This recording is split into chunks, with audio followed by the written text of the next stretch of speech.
Hello. अगर कहीं पे वीडियो लैग भी करे और आवाज़ आती रहे तो आप लोग प्लीज़ जो है कंटिन्यू रखिएगा। ठीक है, क्योंकि इसकी एडिटेड वर्जन हम लोग प्रोवाइड करेंगे और हमने क्लास वन का एडिटेड वर्जन डाल भी दिया है। जो लोग नए वाले चैनल में हमारे सब्सक्राइबर हैं, जो नया वाला चैनल है, मैं आपको खोल के दिखा देता हूँ। उस चैनल पर आप उस चैनल को आप सब्सक्राइब कर लीजिएगा, क्योंकि इसके बाद एडिटेड के बाद हमारी जो फाइल्स होती हैं वो वहाँ जाती हैं। ठीक है, अभी मैं दिखा नहीं रहा हूँ क्योंकि क्लास डिस्टर्ब हो जाएगी। लास्ट में दिखा दूंगा आपको। ठीक है, तो इसमें जैसे सबसे पहले ऑब्जेक्टिव होता है, किसी भी टॉपिक का ऑब्जेक्टिव होता है। उस ऑब्जेक्टिव के अंतर्गत पढ़ेंगे इसमें क्या ऑब्जेक्टिव है, वैसे मैंने बता दिया, फिर भी आगे देखते हैं। और रिटेल बैंकिंग की जहाँ बात आती है, रिटेल बैंकिंग में इंट्रोडक्शन है। इंडिया में रिटेल बैंकिंग की बात करते हैं। रिटेल बैंकिंग क्या है, रिटेल बैंकिंग के प्रोडक्ट क्या है, रिटेल बिजनेस को कौन ड्राइव करता है, अपॉर्चुनिटी इन रिटेल बैंकिंग क्या क्या है। ठीक है, उसके बाद होलसेल एंड इंटरनेशनल बैंकिंग, बड़े लेवल की बैंकिंग की बात हो रही है, और इंटरनेशनल बैंकिंग की बात हो रही है। उसके बाद है यूनिवर्सल बैंकिंग। यूनिवर्सल बैंकिंग अभी हम इसको टॉपिक में प्रॉपर लेके चलेंगे। एडीआर जीडीआर का बहुत बढ़िया कॉन्सेप्ट है। इसमें डिपॉजिट रिसिट मैकेनिज्म है, पार्टिसिपेटरी नोट्स है, लेट सम अप है। उस तरह से बहुत बड़ा चैप्टर नहीं है, लेकिन आज इसे हम कंप्लीट करेंगे। देखिए, ऑब्जेक्टिव क्या है, इस टॉपिक का क्या ऑब्जेक्टिव है। इस टॉपिक के ऑब्जेक्टिव की अगर बात करें तो इसमें है, स्टडी होती है, know the concepts, products, drivers of growth and opportunity in retail banking. तो पहला रिटेल बैंकिंग को कह दिया। दूसरा कह दिया, have a glimpse of various products under wholesale banking कह दिया है। Under the understand the meaning of internet banking and different product क्या है, एडीआर जीडीआर है, पार्टिसिपेटिव। वही अगेन वही जब मैंने बताया था कि आज हम क्या पढ़ने वाले हैं, कौन कौन से टॉपिक कवर करने वाले हैं, तो बात से आ गई है यहाँ पे। ठीक है, चलिए, रिटेल बैंकिंग अगर इंट्रोडक्शन की बात करें, देखिए रिटेल बैंकिंग की बात करें तो जब भी बैंक शुरू हुए थे तो रिटेल बैंकिंग से ही शुरू होते। स्मॉल डिपॉजिट लेना शुरू हुआ था, फिर विड्रॉल हुए, डिपॉजिट विड्रॉल हुए, एफडी बननी शुरू हुई, और धीरे धीरे करके और चीजें बननी शुरू हो गई। ठीक है, commercial bank deal with the different type of customer like individual, sole proprietor, partnership यानी कि फर्म्स हैं, क्लब्स हैं, एसोसिएशन है, ट्रस्ट हैं, स्कूल, प्राइवेट लिमिटेड कंपनी। और आपको ये बता दूं कि ये जितने नाम हैं, आपकी प्रैक्टिकल प्रॉब्लम से रिलेटेड इसमें क्वेश्चंस आते हैं। कई बार ये पूछा गया है कि इस अकाउंट को खोलने के लिए out of these which document is necessary, कौन सा जरूरी है, कौन सा नहीं है, इस तरह क्वेश्चन आते हैं। लेट 1990s में bank has mobilising deposit for were lending mainly to the trade and industry. देखिए, यहाँ एक बहुत बड़ा पॉइंट आ गया है। पहले जो उधार होता था कंपनियों को या इंडस्ट्रियों को होता था, ये बताया जब the government and the Reserve Bank of India was focused at the ensuring that the nation scarce resources were, scarce resources होते हैं जो जिनकी कमियां हैं, जो रिसोर्सेस हैं, ठीक है, वर directed towards production oriented economic activities and bank financing for consumption purpose was discouraged. तो कहने का मतलब है कि उन्होंने एक ये माना कि भाई इकोनॉमिक ओरिएंटेड एक्टिविटी में ही फाइनेंस करो, जो कंजम्पशन पर्पज को डिस्करेज किया हुआ। कंजम्पशन कौन होते हैं, जितने आपके सैलरीड पर्सन है सब कंजम्पशन में आते हैं। तनख्वाह मिलती है, बाजार जाते हैं, पैसा खरीदने के लिए जाते हैं। ठीक है, उनको तनख्वाह के अलावा अगर बड़ा पैसा चाहिए तो उस पैसे के लिए उन्होंने मुझे प्लीज ये कंफर्म करिए, क्या वीडियो लैग कर रही है क्या। अगर वीडियो लैग भी कर रही है तो माफ कीजिएगा, क्या करें, इतना पैसा खर्च करके जियो फाइबर लगा के सब कुछ करके भी अगर हो रहा है, फिर भी चलो बियर कीजिएगा। हाँ, as a result banks were reluctant to finance individual consumption, वही मैंने बताया। However under priority sector lending banks were liberally financing individuals for agriculture. आपको पता है 1976 से जब जब आरआरबीज हो गए तो प्रायोरिटी सेक्टर का कॉन्सेप्ट आ गया। उसके बाद सारी तो उसमें तो फिर भी वो कर रहा था एग्रीकल्चर अलाइड एक्टिविटी में, and also other various government sponsored scheme में तो कर रहा था। अदरवाइज उसका ज्यादा फोकस किस में था, ट्रेड एंड इंडस्ट्री में था। ठीक है, for their economic and financial upliftment. Hence, the individual customer as a separate market segment were not thought by the banker. उस समय तक नहीं गौर किया गया था इंडिविजुअल कस्टमर के लिए। ठीक है, with the ushering in economic reforms in India during the early, अब ये बात आती है, आपको पता है कि इंडिया में इकोनॉमिक रिफॉर्म्स का जो ईयर माना जाता है वो 1991 से माना जाता है, जिस समय doctor Manmohan Singh finance minister हुआ करते थे। The banking sector was open for the private sector, देख लीजिए प्राइवेट बैंक आना शुरू हो गया। An entire sector have been deregulated gradually, बहुत कंट्रोल था आरबीआई का। डीरेगुलेट का मतलब धीरे धीरे आरबीआई ने बहुत सारी चीजें प्राइवेट वालों को अलाउ करनी शुरू कर दी। This resulted in operational flexibility and functional autonomy for the banks, but competition also become very keen amongst the player, और competition हो गया। with liberalization the Indian economy also started growing fast and helped by the huge flow of foreign direct investment, यहाँ एक word आ गया, and foreign institutional investment। इन दो चीजों से क्या हो गया, इंडिया में बहुत पैसा आने लगा, क्योंकि देखो लिबरलाइजेशन होगा तो हमारे बैंक के अलावा विदेश से भी पैसा आने लग गया। The liquidity in the banking system has improved a lot, और जब पैसा सब जगह से आने लग जाएगा, पिछले चैप्टर में हमने पढ़ा था अमीरी गरीबी की बात नहीं है, ये बात है सिर्फ सरप्लस और उसकी। चलिए प्लीज वीडियो में बने रहिए, अगर लैग भी कर रही है सुन लीजिएगा, और इसको दोबारा एडिट करके वो कर देंगे, बुक से आप रेफर कर सकते हैं जहां मैं बोल रहा हूं, ठीक है। आगे बात करते हैं। सोड और remarkable growth in the 1990s mainly due to rapid advances in information technologies, यहाँ पे बात आती है इंफॉर्मेशन टेक्नोलॉजी की वजह से बहुत बड़ा चेंज आया। The evolving macro economics environment, financial market reform and several micro level demand and supply side factor. देखो यहाँ बोलता है एक तो मैक्रो इकोनॉमिक इन्वायरमेंट इसका जो है टेक्नोलॉजी की वजह से बहुत बड़ा, और फाइनेंशियल मार्केट के रिफॉर्म्स आए। आपको पता होगा कि सेबी वगैरह का उसी समय की बात है, नाबार्ड की बात है, ये सब चीजें चालू हो गई उस समय। With world class technology the private sector bank have become, और प्राइवेट बैंकों ने ऐसी टेक्नोलॉजी लाया कि जो है कंपटीशन आ गया। आपने सुना होगा, जो बहुत पुराने लोग हैं या आपके फादर उस समय सुनते होंगे कि आईसीसी बैंक खुला, पहला प्राइवेट सेक्टर बैंक खुला जो बहुत टेक्नोलॉजी से आया, जिसने सीबीएस ब्रांचों से अपनी शुरुआत करी थी, तो वो टेक्नोलॉजी पे बेस उसने बहुत बड़ा चैलेंज दिया यहाँ पे। With them to effectively counter competition the public sector also followed them, और फिर क्या हुआ, ऐसा करने से फिर बैंकों में कंप्यूटराइजेशन शुरू हुआ। कंप्यूटराइजेशन के बाद फिर कहीं 98 में जा करके फिर वहाँ पे वो सीबीएस सिस्टम शुरू हुआ कई सालों बाद, ठीक है। Liberalisation of Indian economy which has a young population has led to increased incomes and purchasing power. Aspirations for better lifestyle and expectation of higher quality of product and services. तो क्या हुआ, इन सब के आने से जो यंग पॉपुलेशन खासकर से उसमें बहुत ज़्यादा थी, और उनकी इनकम भी बढ़ रही थी, परचेजिंग पावर बढ़ रही थी, उससे क्या हुआ, एक बहुत अच्छी लाइफस्टाइल जीने की इच्छा हुई, और बहुत अच्छे क्वालिटी के प्रोडक्ट और सर्विसेज चाहा ही उन्होंने ही बहुत डिमांड करी। The average Indian who had strong aversion to credit is now in favour of, जो बहुत विरोध करता था कि भैया लोन नहीं लेना, आज भी पुराने लोग कहते हैं लोन नहीं लेना है, ठीक है, वो बहुत फेवर करने लगे। Convenience in shopping for financing housing, automobile, car loan, ये सब लोन्स होने लग गए। The stigma attached to debt has declined, क्या होने लग गया, जो डेट का जो एक स्टिग्मा था वो अब कम होने लग गया कि कर्जा लोग लेने लग गए। दोस्तों आप इस वीडियो को देखते रहिए, अगर ये लैग भी कर रही है क्योंकि इसकी रिकॉर्डिंग डबल पैरेलल रिकॉर्डिंग हो रही है, इसका थोड़ा एक अच्छा वर्जन हम प्रोवाइड कर देंगे। दूसरा क्या है कि हमारी आवाज़ लगातार आप तक आ रही है, अगर आवाज़ लगातार आप तक आ रही है अपनी बुक सामने। चलिए अब आता है रिटेल बैंकिंग एग्जैक्टली है क्या। तो रिटेल बैंकिंग की अगर बात करें एग्जैक्टली है क्या, the banks also were in desperate need for augmenting their lending portfolio and also to diversify their portfolio risk। अब यहाँ पे बात आई कि बैंक में भी अपने लैंडिंग पोर्टफोलियो को बहुत बड़ा करना था, और क्या करना था, अपना पोर्टफोलियो रिस्क डाइवर्सिफाई भी करना था, क्योंकि पहले ट्रेड में ज़्यादा वो फाइनेंसिंग कर रहे थे और ट्रेड की फाइनेंसिंग की वजह से उसको वो कर रहे थे, ठीक। चलिए टॉपिक का पहला पॉइंट है what is retail banking.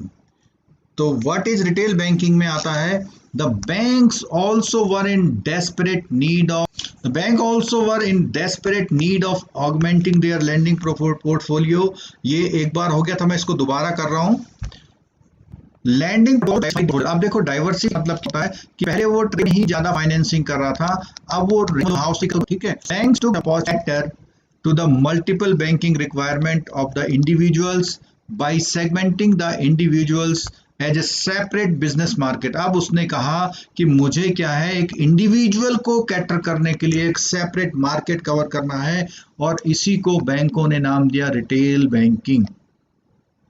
Thus we can define retail banking as all as doing banking individual customers, यानी इंडिविजुअल कस्टमर्स के साथ जो बैंकिंग होती है उसको उन्होंने रिटेल बैंकिंग का नाम दिया, ठीक है। अब जो है retail banking is however quite broad in nature, it refers to the dealing of commercial banks with the individual customer both on liability and asset side. अब यहाँ पे क्या है, वो डिपॉजिट और एडवांसेस दोनों की बात कर रहे हैं, यानी कि डिपॉजिट लेना भी एक तरह से रिटेल बैंकिंग में आएगा, ठीक है। Fix current saving accounts on liability side, अब जब डिपॉजिट की बात होती है तो वो आते हैं, ठीक है। And personal loans, housing, auto loans and educational loans सारे आ जाएंगे। एसेट साइड में are the important products offer by the bank. Related ancillary services included credit card, debit card, ये सारी। अब देखो डिपॉजिटरी सर्विस, ये एक डिपॉजिटरी सर्विस आ रही है, लेकिन क्या आ रहा है यहाँ पे, रिटेल में आ रही है। उसको बताएंगे कैसे रिटेल में आएगा। टुडे रिटेल बैंकिंग सेक्टर करता है तीन बेसिक फीचर है। ये आपका एक क्वेश्चन रखा हुआ है, आपके एग्जाम में ये क्वेश्चन रखा हुआ है ये वाला, कि बेसिक कैरेक्टरिस्टिक्स की बात आई। तो पहला बोला है multiple product, deposit, credit card, insurance, investment and securities आ गई। Multiple channel in distribution, call centre, branches, internet, kiosk. Kiosk का मतलब होता है, अगर मैं हिंदी में बात करूं, खोखा होता है। कियोस्क का मतलब जैसे पान का खोखा होता है, तो ऐसी छोटी छोटी ऐसी जगह जहां पे इंटरनेट की फैसिलिटी से आप क्या बैंकिंग कर पाते हैं, ठीक है। And multiple customer group, consumer है, स्मॉल बिजनेस है और कॉर्पोरेट, इन सबको मिला करके। तो बोला है इसने जो रिटेल बैंकिंग सेक्टर में इन लोगों को मिला करके ये कैरेक्टराइज किया हुआ, ये तीनों कैरेक्टरिस्टिक्स जो हैं वो रिटेल बैंकिंग में आते हैं। अब बात करते हैं रिटेल प्रोडक्ट में, इसमें ज़्यादा समय नहीं लगेगा क्योंकि आपको सारे प्रोडक्ट लगभग पता है। तो एक आध प्रोडक्ट ऐसा है जो आपको नहीं पता होता है, तो उसको हम बात कर लेंगे, ठीक है। Saving bank, RD, current account, term deposit. Zero balance salaried account, class salary class के लिए कहता है basic saving bank deposit account, ठीक है, कॉमन मैन के लिए, और सीनियर सिटीजन। तो ये सारे क्या से हो गए, डिपॉजिट प्रोडक्ट हो गए, ठीक है। अब बात करें रिटेल प्रोडक्ट लोग में क्या है, होम लोन, रेजिडेंट इंडियन के लिए होम लोन, नॉन रेजिडेंट के लिए। अब चाहे वो परचेज ऑफ लैंड हो, construction of residential house flat हो, रिपेयर्स के लिए, रिनोवेशन। कई बच्चे समझ रहे हैं बहुत कॉमन सा टॉपिक है, लेकिन क्वेश्चन तो इसमें से जब एक दो भी आएगा तो वो गलत ना हो, इसलिए हम पूरा कोर्स कवर करा रहे हैं, ठीक है।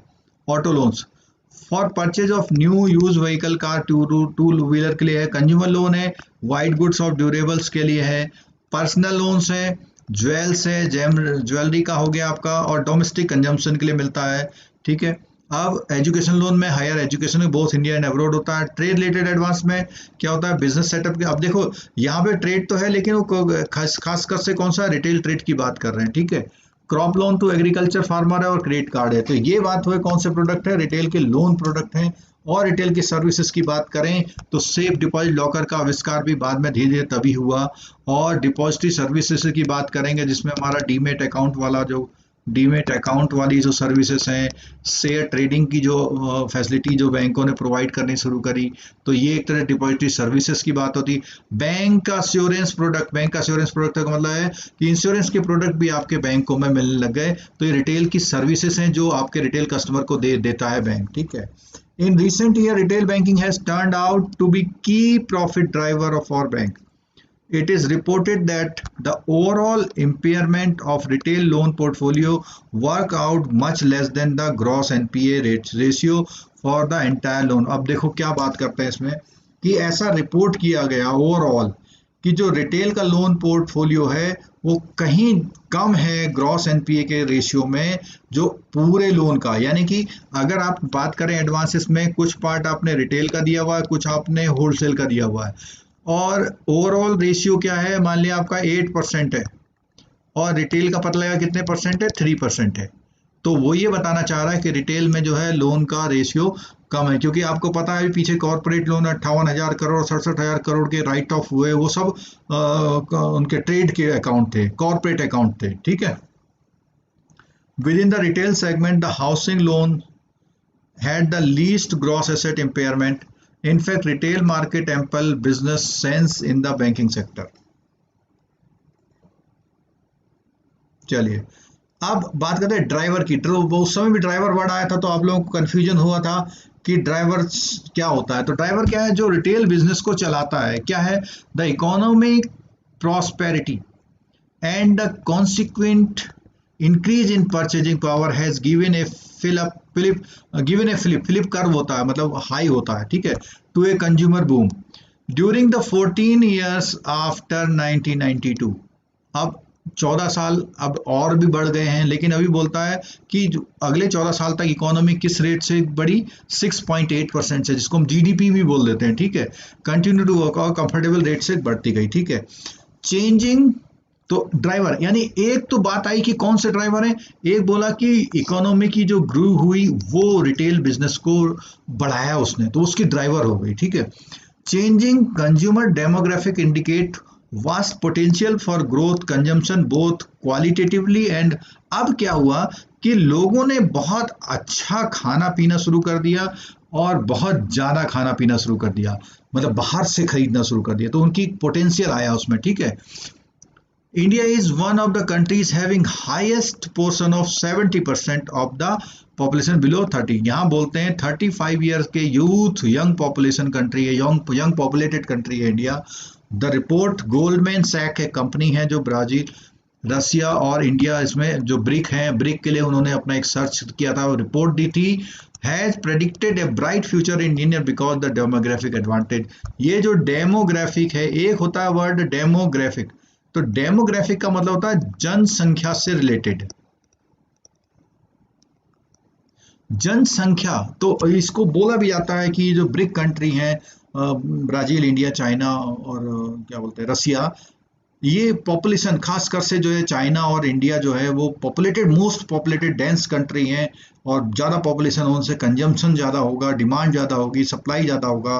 तो एक ड्राइवर हमारा ये हुआ, एक ड्राइवर तो हुआ है इकोनॉमिक की ग्रोथ होना, दूसरा ड्राइवर हुआ ये जो डेमोग्राफिक है और जो यंग वाला पॉइंट है ये वाला, ठीक है। अब बात करते हैं थर्ड पॉइंट में, convenience banking in the form of debit card. अब देखो तीसरी ड्राइवर क्या आ गई, debit card, internet, phone banking, anywhere any time banking had attracted many new customer. अब लोगों को लगने लगा कि पैसा डाल दो जब चाहो निकाल लेना, पहले तो क्यों डालें, कल तो चाहिए, क्यों डालें 10 दिन बाद चाहिए। Technological innovation relating to increasing use of credit. अब क्या हुआ, टेक्नोलॉजिकल इनोवेशन से credit card, debit card, ATM, direct debit, phone banking, POS machine, retail, इन सब में क्या हुआ, एक ग्रोथ आई, रिटेल बैंकिंग को उसने ग्रोथ दी, ठीक है।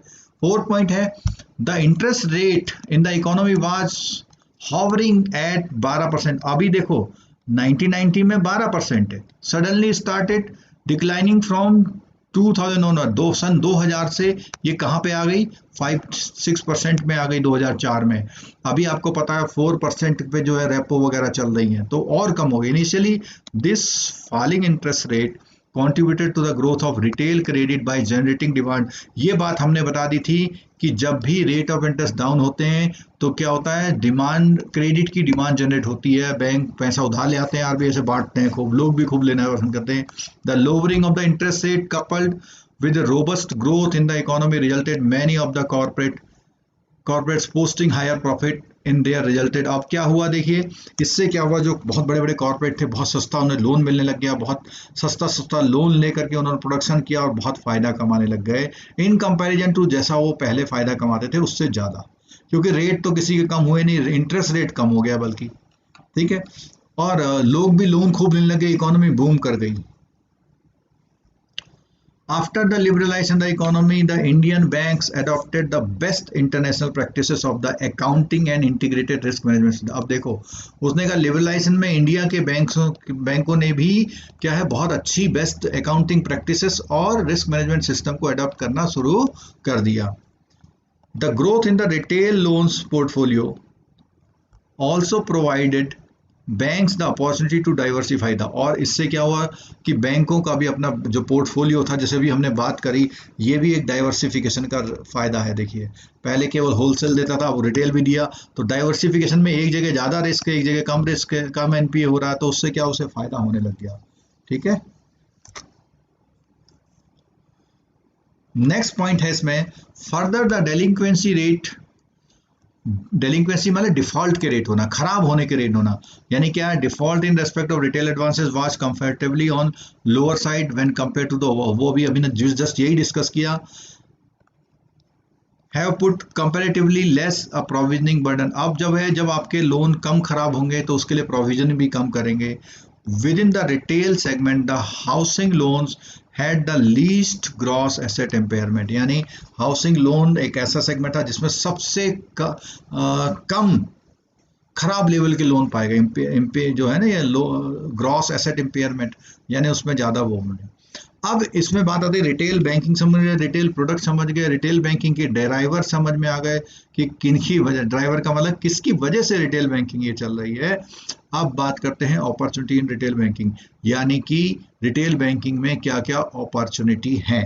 अपॉर्चुनिटी की बात हम करते हैं, retail banking has immense opportunities in growing economy like India. The rise in the Indian middle class is an important contributory factor in the regard.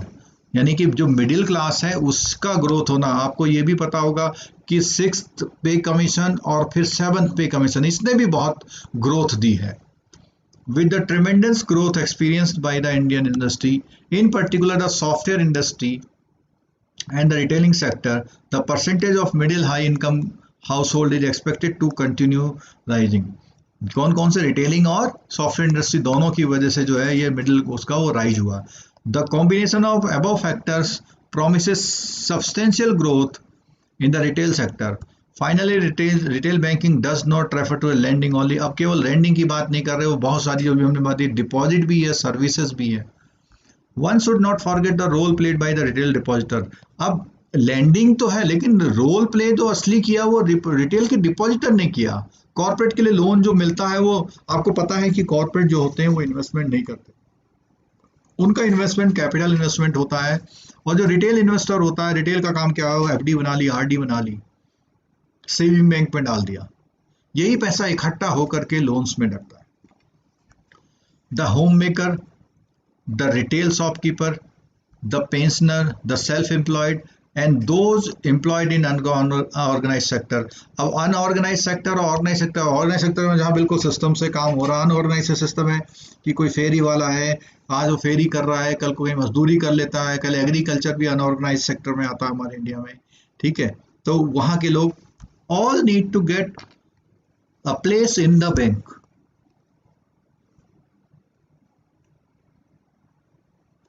In recent days, the Reserve Bank of India and the Government of India are very particular about financial inclusion। Financial inclusion की जब बात आई है तो government of India ने बहुत सारा काम किया है। एंड द इंटायर बैंकिंग, जो जनधन खाते वगैरह खुले थे आपके, ये जो बेसिक सेविंग बैंक अकाउंट था वो भी इसी का वो है। The entire banking industry is weaving is an emerging business opportunity, और पूरी बैंकिंग इंडस्ट्री में एक इमर्जिंग बिजनेस की अपॉर्चुनिटी मानी जाने लगी। क्या चीज़? जो रिटेल बैंकिंग की अपॉर्चुनिटी थी ये। ठीक है, अब है the other hand rising indebtedness could turn out to be cause of a concern in the future. अब क्या है, ये जो कर्जेदारी है ये कंसर्न हो सकता है फ्यूचर में। Sharing of information about the credit history house hold. अब जब ये इंडेप्टनेस ज़्यादा होने लगे, कई लोग जान लेंगे, तो एक फिर इसका चर्चा आई, सिबिल की चर्चा आई, credit information bureau of India limited. ठीक है, incorporated in 2000 aims the fulfilling the need of the credit granting institution for comprehensive credit information by collating and disseminating credit information। ये काहे के लिए, क्या इन सब चीज़ों के करने के लिए ये सिविल का फिर काम आया। सिविल ने क्या करा, सारे आपके लोन्स वगैरह वो कर गए। ठीक है, तो ये सारी बात हुई रिटेल बैंकिंग के बारे में। अच्छा, मैं ये बता दूं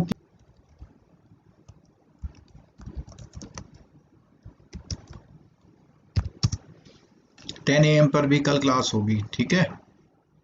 तो आप लोग जो है कल 10 AM पर भी क्लास में मौजूद रहिएगा, इसलिए मैंने पहले। चलिए अब बात करते हैं होलसेल। जाइएगा कहेंगे नहीं, 60 लोग हो गए हैं, इस टॉपिक को पूरा करके जाइएगा। नहीं करके जाएंगे तो 1-2 नंबर खोएंगे और 50 से कम आ जाएंगे, परेशान होंगे। इसलिए जो इजी चैप्टर हैं कम से कम उनको तो पूरा कर लीजिए, बाकी आगे देखते हैं। रेगुलर क्लास हम पूरी कराएंगे, हमने जो है वादा किया हुआ है। और एक बार आप लोगों की तरफ से मैं यस कमेंट चाह रहा हूं कि एक बार, जिससे कि आप दोबारा से री एनर्जाइज हो जाएं कि हाँ ठीक है भाई क्लास चल रही है। मैं इंतजार कर रहा हूं आपके यस कमेंट का।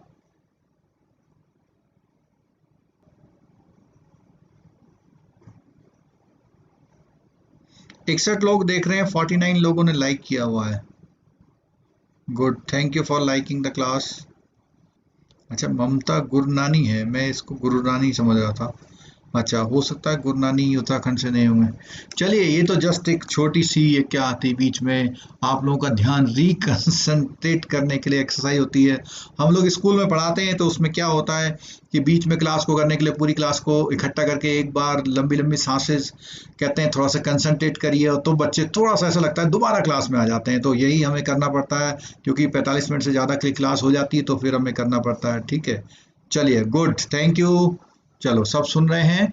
चलो अब बात करते हैं होलसेल एंड इंटरनेट। यहाँ पर बहुत सारे ऐसे शब्द आने वाले हैं जो आपने शायद ना सुने हो, या सुने हो तो समझे नहीं होंगे, ठीक है। रिटेल बैंकिंग तो सब समझ रहे हैं। चलिए, होलसेल बैंकिंग की बात करते हैं। What is wholesale banking? Wholesale banking refers to doing a business, to a banking business with industrial and business entities. यहाँ खास बात आ गई, ठीक है। मोस्टली, अब देखो यहाँ पे एक वर्ड आ गया mostly, corporate and trading houses. अब बड़े बड़े houses including multinational, domestic business houses. अब देखो डोमेस्टिक बिजनेस हाउसेस भी हैं बड़े वाले, ठीक है। And prime public sector company, जो पब्लिक सेक्टर की प्राइम कंपनी है उनकी डीलिंग भी जो है होलसेल बैंकिंग में आती है, ठीक है। Banks in India have been doing this type of business traditionally, and this segment business is also called corporate banking or commercial banking. इसका नाम जो है कॉर्पोरेट बैंकिंग और कमर्शियल बैंकिंग भी इसका नाम था। With competition open to even multinational banks in servicing this segment to the customers, banks are, ये मेरे को पता नहीं क्या वर्ड लिखा हुआ है, बैंक्स आर वाइन, कोई बच्चा इसका मीनिंग देख के बताएगा। Banks are vying with each other in providing a wide array of commercial, transactional, electronic banking. अब देखो यहाँ एरे एक वर्ड आ गया। एरे का मतलब होता है रेंज। एरे का मतलब क्या होता है? रेंज। तो वाइड रेंज है किस किस की चीज की? कॉमर्शियल। अच्छा, राजस्थान से जी है ममता जी, थैंक यू, वेलकम। तो इसमें जो है आप लोग नाराज तो नहीं होते हैं आपका पर्सनल नाम ले लें, खासकर से जो गर्ल्स बैठती हैं क्लास में उसे, ठीक है। तो यहाँ ये बात कर रहे थे, ये वाइन का मीनिंग किसी ने देखा? नहीं, किसी ने नहीं देखा। थोड़ा सा आप भी मेहनत कर लो, क्योंकि हमने बोला हुआ लेट्स लर्न टुगेदर, यानी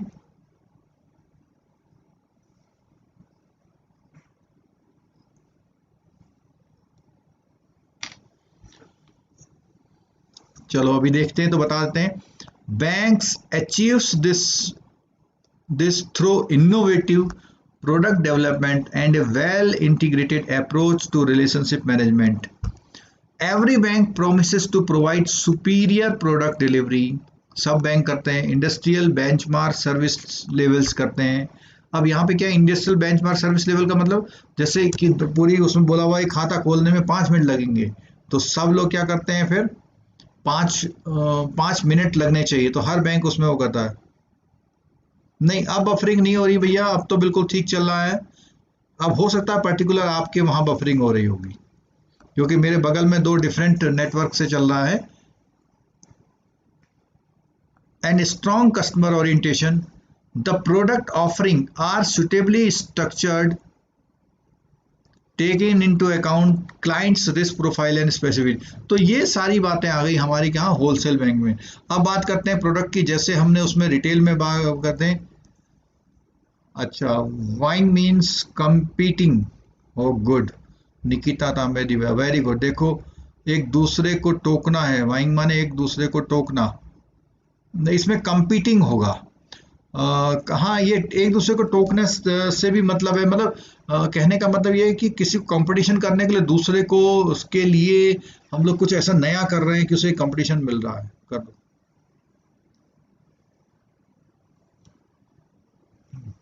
चलो, अब प्रोडक्ट की बात आती है। देखिए, इसमें प्रोडक्ट में यहाँ पे कैटेगरी बढ़ गई है कि फंड बेस्ड और नॉन फंड बेस्ड। यहाँ आपको समझना होगा, फंड बेस्ड वो सर्विसेज होती हैं इमीडिएटली जिसमें बैंक्स फंड्स इन्वॉल्व्स,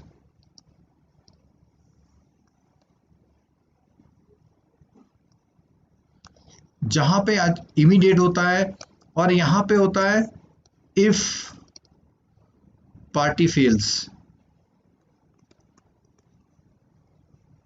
यानी कि ये बहुत इंपॉर्टेंट है। कई जो लोग एडवांसेस में नहीं बैठते वो इन शब्दों को नहीं समझ पाते हैं कि फंड बेस्ड सर्विस क्या होती है और नॉन फंड बेस्ड सर्विस क्या होती है। ठीक है, the products offer can be classified into 4 group. पहला बात तो हो गया फंड बेस्ड, दूसरा बात आ गया नॉन फंड बेस्ड, अब तीसरी बात है वैल्यू एडेड, और चौथी बात है इंटरनेट बैंकिंग सर्विसेज। नीचे स्क्रीन करके देखेंगे हम लोग अभी। तो फंड बेस्ड का मतलब आपको पता है, जो ऐसे लोन्स जिसमें इमीडिएट बैंक फंड देता है, आपको पता है टर्म लैंडिंग है, टीएल लोन्स है, वर्किंग कैपिटल में सीसी है, स्ट्रक्चर्ड फाइनेंस हो गया, जो आपके ये शॉर्ट टर्म फाइनेंसिंग है, बिल डिस्काउंटिंग है, एक्सपोर्ट क्रेडिट है। ये इस तरह के हर फाइनेंस में बैंक एकदम से पैसा देता है और लोन दे देता है। ठीक है, नॉन फंड बेस्ड में जैसे बैंक गारंटी है, एलसी है, कलेक्शन ऑफ बिल्स और डॉक्यूमेंट्स है। इसमें क्या है, इनमें बैंक जब वो सामने वाली पार्टी फेलियर हो जाती है अपना प्रॉमिस करने पर, उस समय पर ही इसका वो होता है। ठीक है, प्रतिस्पर्धा, बिल्कुल ठीक है तान्या शर्मा। चलिए, अब देखो वैल्यू एडेड सर्विस की बात आती है। तो वैल्यू एडेड सर्विस में क्या है, वैल्यू एड का वैल्यू एडिशन क्या होता है? देखो, वैल्यू एडिशन होता है कॉमन चीजों के साथ कुछ और मिलना। तो बैंकों में कॉमन क्या है, डिपॉजिट देना और लोन लेना। अब उसके साथ क्या है, cash management service. Cash management service का मतलब पूरी फर्म के जितने नेटवर्क हैं उन सबका कैश का मैनेजमेंट करना। कहीं उधर लिमिट दे दी, कहीं से पैसा आ रहा, सब मैनेज करना, एक ही सेंट्रलाइज अकाउंट में जा रहा। ठीक है, channel financing, vendor financing. Vendor financing का मतलब है कि जैसे मारुति कंपनी है, उसकी कंपनी के जो पार्ट्स बनाते हैं वो सारे उसके वेंडर्स कहलाते हैं। जो पार्ट्स बनाती हैं कंपनियां वो उसके वेंडर कहलाती हैं। तो उनको भी फाइनेंस करना। रियल टाइम ग्रॉस सेटलमेंट आपको पता है, आरटीजीएस का नाम पता है। कॉर्पोरेट सैलरी पैकेज की बात है। सिंडिकेशन ऑफ लो, जिसको कंसोर्टियम भी बोलते हैं हम लोग। ठीक है, फॉरेक्स की डेस्क है, मनी मार्केट डेस्क है, डेरिवेटिव डेस्क है, और आपका ये एम्प्लॉय के ट्रस्ट खोलती है, जैसे पीएफ वगैरह के ट्रस्ट के अकाउंट को मेंटेन करती है। टैक्स का कलेक्शन है। सीआईबी के लिए भी लाइव क्लास बिल्कुल शुरू हो जाएंगी, और जो कॉमन क्लासेस चल रही हैं अभी, जैसे जैसे जेआईबी का फर्स्ट मॉड्यूल चल रहा है, ये सीआईबी के लिए बहुत रेलिवेंट है जिन लोगों ने खासकर अपने जेआईबी के समय में अच्छा नहीं पढ़ा था। बैंकर्स टू राइट, और क्या है, राइट या पब्लिक, राइट इशू या पब्लिक इशू निकालने का बैंकर बनना, जिसको हम लोग बोलते थे कि रजिस्ट्रार बनना। ठीक है, एनईएफटी की बात करते हैं और ईसीएस की बात करते हैं। तो ये सारे वैल्यू एडेड सर्विसेज प्रोवाइड कर रहे हैं बैंक होलसेल बैंकिंग में। ठीक है, इंटरनेट बैंकिंग सर्विसेज की बात आती है कि पेमेंट गेटवे सर्विसेज, जो गेटवे होता है जिसमें कलेक्शन आपका होता है, वो इसमें आता है। Supply chain management, corporate internet supply chain partner. तो ये सारी चीजें हमारी प्रोडक्ट में आ गई। कई बार एक सिंपल क्वेश्चन आ जाता है, कई बार आप उसमें भी गलत कराते हैं। क्वेश्चन आता है out of this which is not covered under wholesale banking या रिटेल बैंकिंग। आपको चूज करना होता है, सही आइटम को चूज करना होता है। ठीक है, चलिए आगे बढ़ते हैं। All the banks have exclusive product structured to meet the requirement of the government sector banks। अब तो क्या बोलते हैं, देखो इसमें जो है, all the banks have exclusive product structure to meet the requirement of the government. पूरे गवर्नमेंट के सेक्टर की पूरी रिक्वायरमेंट को भी इसमें पूरे कर रहे हैं। Banks have products to suit other banks in areas like, क्या है, clearing, sub membership, DD cheque की कलेक्शन करना, आरटीजीएस की सब मेंबरशिप लेना, चेक कलेक्शन करना, फंड ट्रांसफर करना, एटीएम के टाई अप करना, ये सारी चीजें भी इसमें एक एक्सक्लूसिव प्रोडक्ट के रूप में स्ट्रक्चर बनाई है उन्होंने। They also cater to the financial institution by offering the cash management services and to mutual fund by the offering product of indirect collection। अब देखो इसमें क्या है, वो कह रहे हैं कि जब होलसेल बैंकिंग की बात आ रही है तो कई सारी फाइनेंशियल इंस्टीट्यूशंस हैं, उनके आपको पता होगा जो एनबीएफसी के जो लोन अकाउंट्स होते हैं वो अपने वहाँ लोन नहीं खोलते हैं, उनके वहाँ एक किसी बैंक के साथ टाई अप होता है, वहाँ लोन खोलते हैं, वहाँ उनका पैसा पूरा मेंटेन होता है। तो जो भी पैसा होता है वो रिसीव होता है, वो सीधे कैश लेके वो वहीं डालते हैं और वहाँ रिफ्लेक्ट होता है पैसा। ठीक है, पेमेंट की सर्विसेज हैं, कस्टोडियल सर्विसेज हैं। कस्टोडियल सर्विसेज का मतलब होता है, जैसे आप एडीआर जीडीआर में जब पढ़ेंगे तब समझ में आएगा। फंड्स ट्रांसफर है। Banks also cater to the requirement of stock brokers like clearing settlement bankers on equity and derivative. अब इसमें क्या होता है, जब आपके वो कोई इशू आता है तो इशू आने में क्या होता है, पूरा पूरा मेंटेन करना, एक एक क्लाइंट का पैसा आना, वो सारी मेंटेनेंस में होती है। ठीक है, professional cleaning member of the NSC, वो मैंने बताया ना शेयर मार्केट वाला एनएससी डेरिवेटिव है, बैंक गारंटी वगैरह, इन सब की पूरी मेंटेनेंस करता है। ठीक है, अच्छा अब बात आती है देखो इंटरनेशनल बैंकिंग की। Every country manufacture certain goods. अब इसमें बात आती है इंटरनेशनल बैंकिंग की, जैसी बात होगी तो वहां पे गुड्स और सर्विसेज की बियॉन्ड से requirement, they need to sell, export करना this surplus production of the other countries. अब क्या है, यानी एक्सपोर्ट इंपोर्ट की जैसे ही बात आएगी तो इंटरनेशनल बैंकिंग की बात है। Similarly no country is it self reliant with the regard to the all its requirement and hence it need to buy imports। तो क्या है कि सब खुद ही से पूरा नहीं हो सकता, तो उनको क्या हो, कुछ चीजें बाहर से खरीदनी पड़ती है from other countries in order to bridge the demand. और जो डिमांड और सप्लाई का जो इकोनॉमी का जो ब्रिज है वो बनाने के लिए खरीद बेच करनी पड़ती है। Further in liberalized free trade economy the government and the people one country may invest capital and labor in another। अब क्या है देखो, वो जब लिबरलाइजेशन हुआ तो कोई भी कंट्री कहीं पर भी कुछ इन्वेस्टमेंट कर सकती है। and in turn many earn income in turn may earn income to the form और प्रॉफिट, डिविडेंड, इंटरेस्ट, रॉयल्टी। अब जब ये सब काम करेगी तो उसे प्रॉफिट होगा, डिविडेंड मिलेगा, इंटरेस्ट मिलेगा या रॉयल्टी मिलेगी। The foreign exchange market is the market place of with where each country people can pay for their requirement and receive their, मतलब वो क्या कर सकते हैं, वहाँ पे कुछ पेमेंट वो कर सकते हैं और अपना एक तो पेमेंट कर सकते हैं और उन्हें अगर कोई रिसीव करना हो तो अपनी ही कंट्री करेंसी में वो पेमेंट भी रिसीव कर सकते हैं। ठीक है, banks are amongst the active member of foreign exchange market and they provide certain types of services to their customer called international banking services। ठीक है, चलिए आगे देखते हैं बैंकिंग सर्विसेज।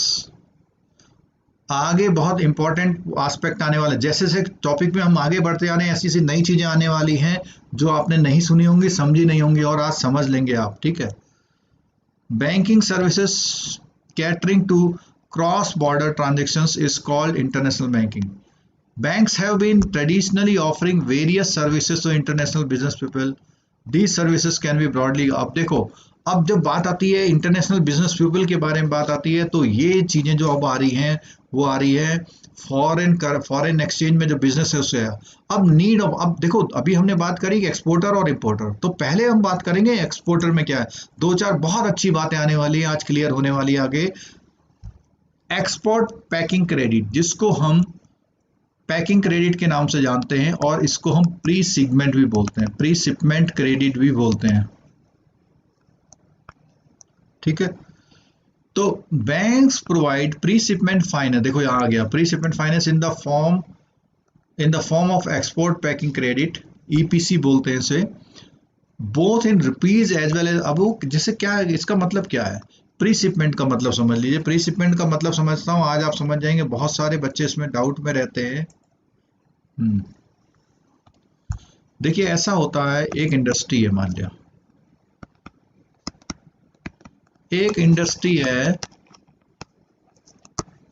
और इंडस्ट्री प्रोडक्शन करती है और प्रोडक्शन करने के बाद यहाँ पर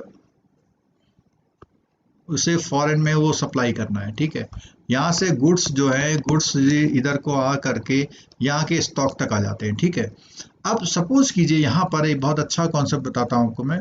सपोज कीजिए एक ऑर्डर हुआ है 1 फरवरी 2020 में, कोई ऑर्डर हुआ, यहाँ से प्रोडक्शन शुरू हुआ 1 फरवरी से, मान लिया सेम डे से प्रोडक्शन शुरू हुआ, बट ये प्रोडक्शन होने होने में इसे लग गए 3 महीने लग गए।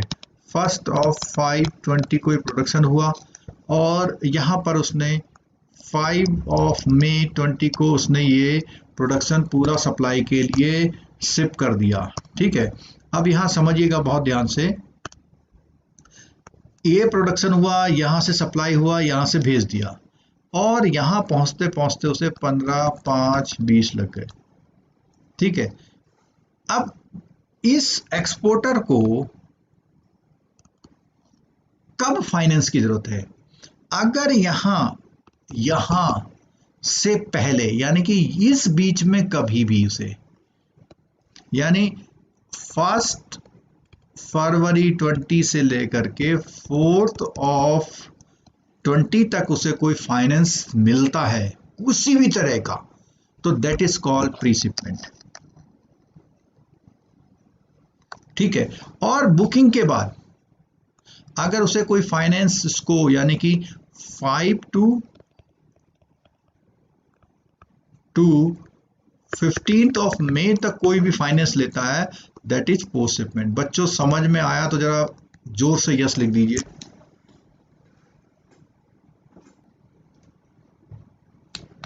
मैं आपके यस का वेट कर रहा हूं। इतना बढ़िया डायग्राम करके मैंने समझाया आपको, आप मुझे बताइए कि प्री शिपमेंट और पोस्ट शिपमेंट समझ में आया? अगर ये समझ में आया है तभी आगे वाला और मजा आएगा।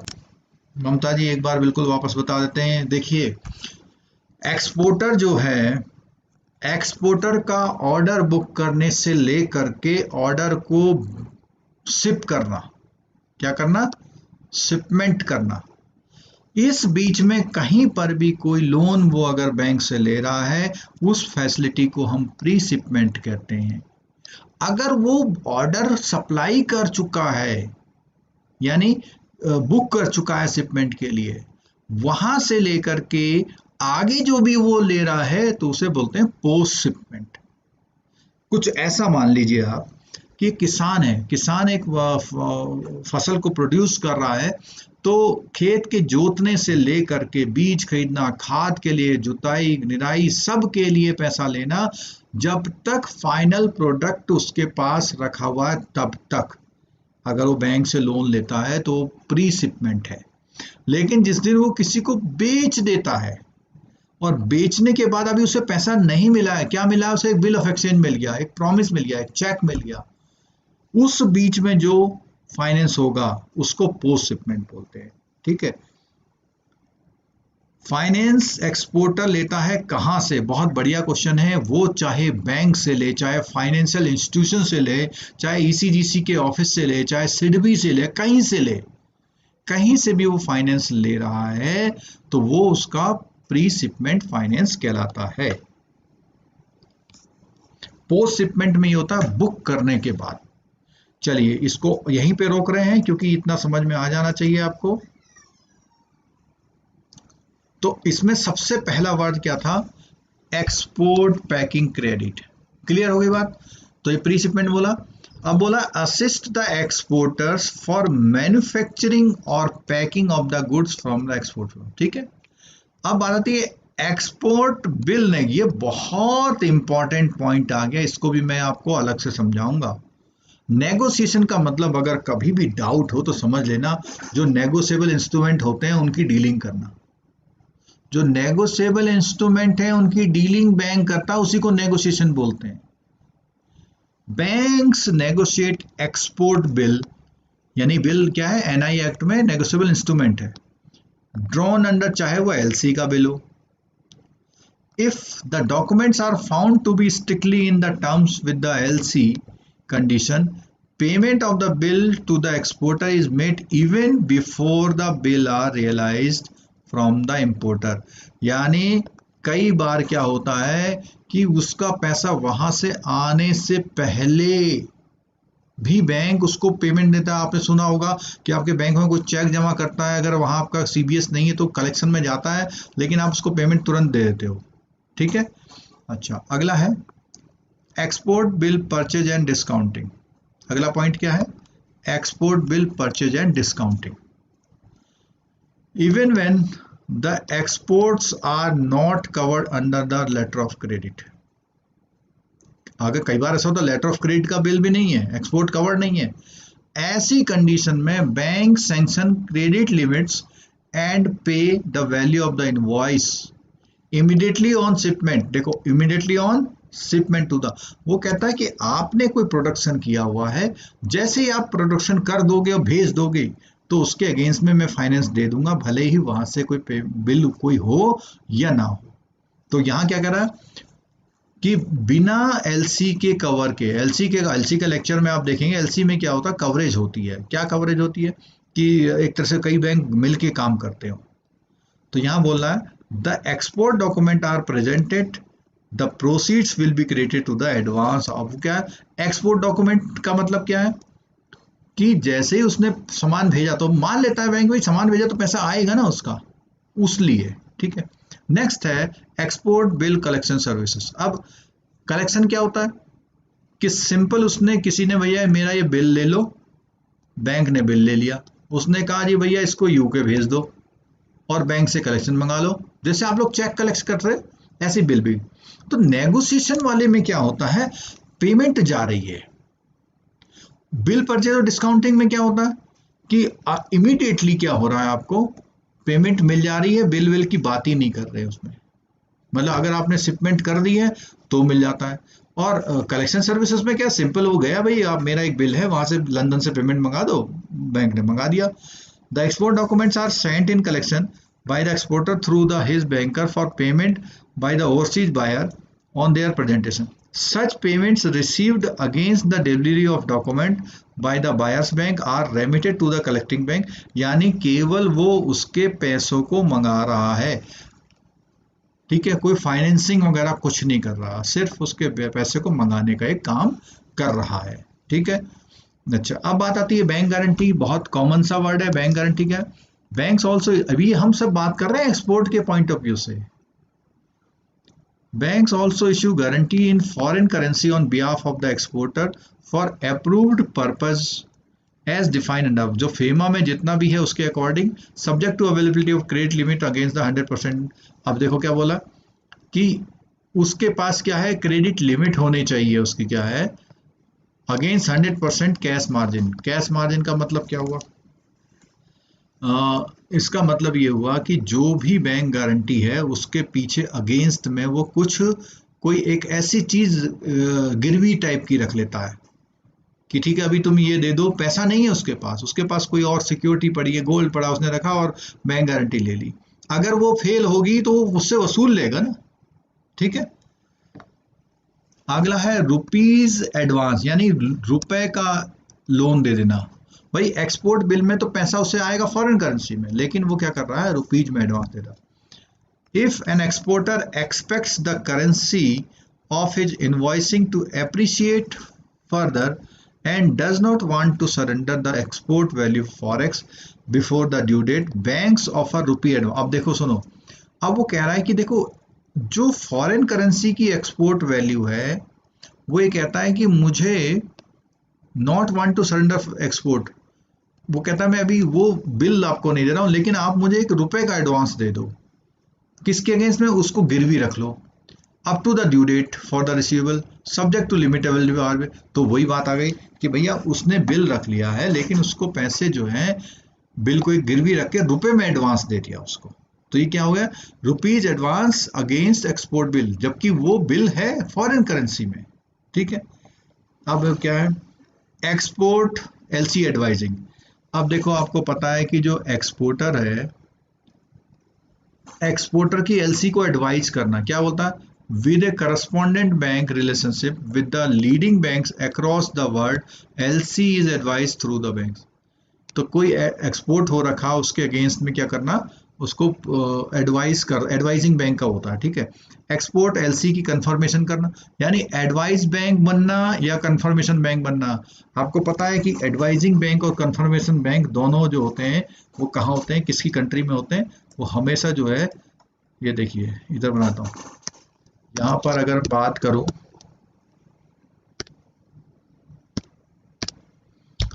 जो एक्सपोर्टर की कंट्री है, इधर इंपोर्टर की कंट्री है, तो एक्सपोर्टर की कंट्री वाला जो बैंक होता है, एक तो वो एडवाइजिंग बैंक कहलाता है, या कोई अलग से बैंक होता है, कौन सा बैंक?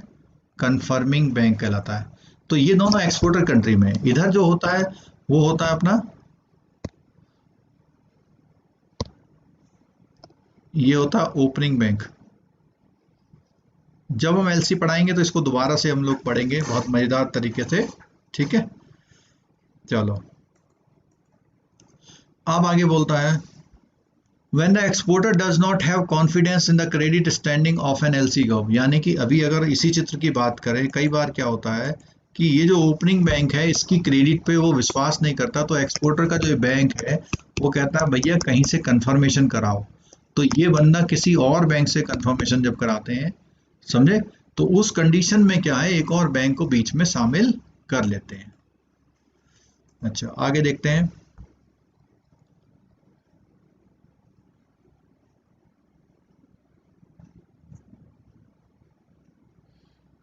चलो, if the political climate or risk management by our country is not satisfactory, banks offer, और कई ऐसे कंट्री हैं जहां पर अच्छा माहौल नहीं चल रहा है तो वहां की एलसी को कंफर्म जरूर कराते हैं कि भैया अगर ये तुम्हारा ये बैंक पेमेंट नहीं करेगा मैं क्या करूंगा, तो एक और बैंक से कंफर्म कराते हैं, ठीक है। अब बात आई सप्लायर क्रेडिट और बायर क्रेडिट। तो सप्लायर क्रेडिट की बात हो रही है क्योंकि अभी एक्सपोर्टर की बात कर रहे हैं इसलिए हम सप्लायर कर रहे हैं। जब हम इंपोर्टर की बात करेंगे तो बायर्स क्रेडिट की बात करेंगे। This facility enables Indian exporters to extend the term credit to importer. अब वो इंपोर्टर की फैसिलिटी के लिए क्या करता है, वो जो इंडिया का एक्सपोर्टर है वो इंपोर्टर को उधार दे देता है, सिंपल आप समझो। देखो, इंडिया का एक्सपोर्टर एक्सटेंड करता है सर्विसेज किसको, इंपोर्टर को, तो उसको बोलते हैं हम लोग क्या, सप्लायर्स क्रेडिट, यानी सप्लायर्स में करिए, ठीक है। अब अभी हमने इंपोर्टर की बात तो कर ली, वो एक्सपोर्टर की। अब कुछ बातें ऐसी हैं जो इंपोर्टर के पॉइंट ऑफ व्यू से हैं।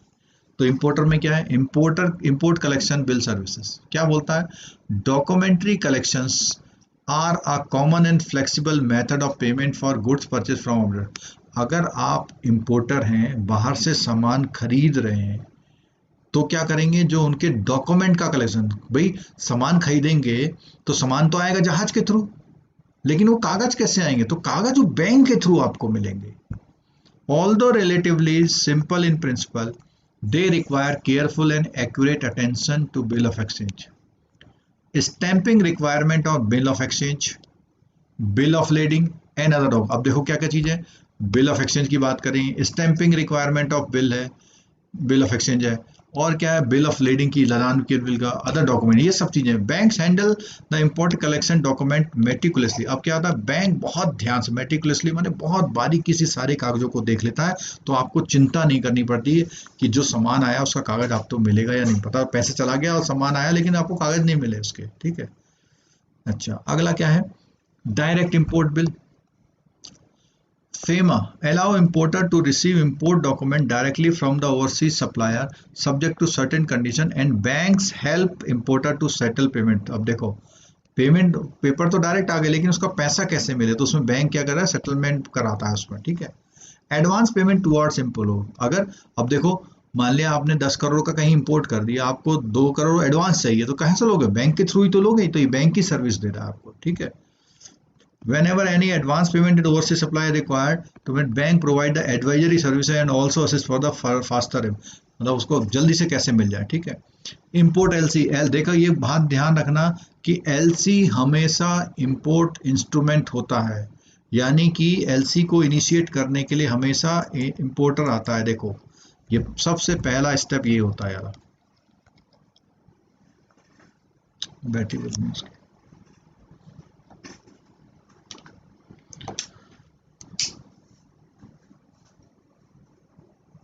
कंफर्मेशन बैंक इंपोर्टर की क्रेडिट चेक करता है, क्रेडिट चेक नहीं करता, उस क्रेडिट पे बेस पे कंफर्म करता है कि हाँ ये पेमेंट वहां से आएगा। और वो इंपोर्टर की नहीं करता, बेसिकली वो करता है इंपोर्टर के बैंक की, इंपोर्टर के बैंक के लिए प्रॉमिस करता है। क्यों? इसलिए करता है कि आ, उसको कस्टमर से मतलब नहीं होता import export bank.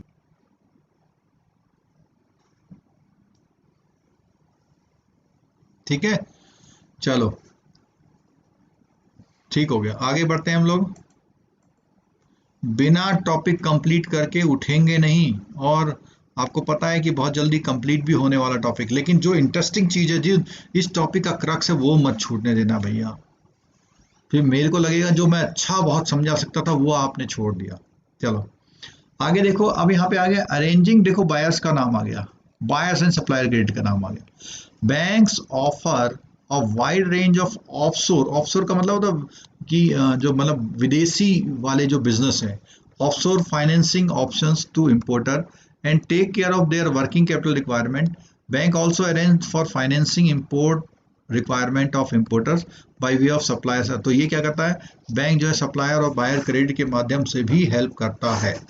Bank guarantee, bank issue the bank guarantee in foreign currency. अब वैसे तो नॉर्मल बैंक गारंटी करता है, लेकिन यहाँ किस में कर रहा है, फॉरेन करेंसी में भी जो है बैंक गारंटी इशू कर रहा है। ये बात देखना, 100% कैश मार्जिन अंडर, वो क्या है कि जो भी वो प्रोवाइड करेगा उसके लिए कैश मार्जिन अवेलेबल है। अब बात आती है रेमिटेंस सर्विसेज की। देखो रेमिटेंस सर्विसेज में क्या था, EEFC एफ से, इसमें क्या है, देखो एक्सचेंज अर्नर फॉरेन करेंसी, जो हमारा वीडियो है जिसमें सारे टाइप के अकाउंट पढ़ा रखे हैं, उस वीडियो को जरूर देखिएगा, उसमें सब बता रखा है। तो exchange earner foreign currency account की परमिटेड करता है currency. Repeat of foreign inward remittance services, क्या है कि रिसीट ऑफ, तो जो बाहर से पैसा आ रहा है उसकी सर्विसेज को रेमिटेंस में लेता है और पेमेंट करता है। तो तीनों चीजें हो गई, एक तो EFC अकाउंट का जो है पूरा मेंटेन करना, फैसिलिटी करना मेंटेन करने के लिए, और दूसरा क्या है, रेमिटेंस को रिसीव करना और रेमिटेंस को पे करना। ठीक है, चलिए अब आगे बात यूनिवर्सल बैंकिंग में। तो यूनिवर्सल का मतलब क्या हुआ, यूनिवर्सल का मतलब इन, जैसे पहला था रिटेल, फिर होलसेल, अब आ गया क्या हमारा इंटरनेशनल, सबको मिला दिया तो यूनिवर्सल हो गई। ठीक है, क्या है universal, means offering the all type of financial product like banking, insurance. अब यहाँ पे क्या आ गया, उन सब के साथ साथ क्या आ गया, बैंकिंग को भी प्रोवाइड करना, इंश्योरेंस को भी, म्यूचुअल फंड को भी, कैपिटल मार्केट रिलेटेड प्रोडक्ट भी, सब कुछ। जैसे ICICI बैंक जब आया तो वो यूनिवर्सल बैंकिंग के साथ आया। ठीक है, आजकल क्या है, सारे ही बैंक लगभग हर बैंक इंश्योरेंस कर रहा है, हर बैंक का म्यूचुअल फंड भी है, और इसके अलावा कमोडिटी की ब्रोकिंग करना, इन्वेस्टमेंट टाइप के प्रोडक्ट लाना, सेल ऑफ गोल्ड, और उसकी भी आजकल आपको पता है कि गोल्ड ETF बॉन्ड वगैरह भी सेल होने लगे हैं। ठीक है, गवर्नमेंट कॉर्पोरेट बॉन्ड भी सेल करना, प्रोवाइडिंग एडवाइजरी सर्विसेज करना, मर्चेंट बैंकिंग की सर्विसेज देना, ये सारी चीजें एक ही प्लेस पे जो प्रोवाइड कराता है उसको यूनिवर्सल बैंक बोलते हैं। The banking product would include all type of deposit liability product and also loan product, medium और प्रोजेक्ट फाइनेंस, ये भी जो है सारे इंक्लूड करता है। ठीक है, द इंश्योरेंस प्रोडक्ट वुड, अब ये तो बैंकिंग की बात आ गई, अब इंश्योरेंस में क्या है, कवर बोथ लाइफ और नॉन लाइफ के आ जाएंगे इसमें, और हेल्थ के भी आ जाएंगे। In other word universal banking refers to a super financial hub, यानी क्या है, सुपर फाइनेंशियल हब। ठीक है,